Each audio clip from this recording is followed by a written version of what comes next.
तर महायुतीने आपला जाहीरनामा अमित शहा यांच्या उपस्थितीत जाहीर केला।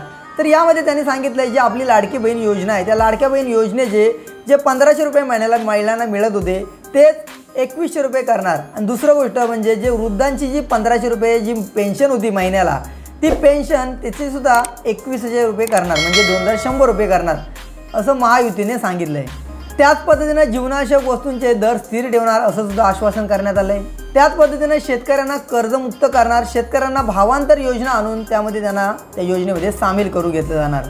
1 लाख सरकारी नोकऱ्या देणाऱ्या 25 लाख नोकऱ्यांचं लक्ष ठेवण्यात आलं आहे। फिनटेक आणि AI मध्ये सर्वात जास्त नोकरी उपलब्ध होणार आणि त्याचं केंद्र महाराष्ट्रामध्ये असणार। महाराष्ट्रात कौशल्य जनगणना होणार, त्या जनगणना झाल्यानंतर 10 लाख विद्यार्थ्यांना दरमहा विद्यावेतन देणार।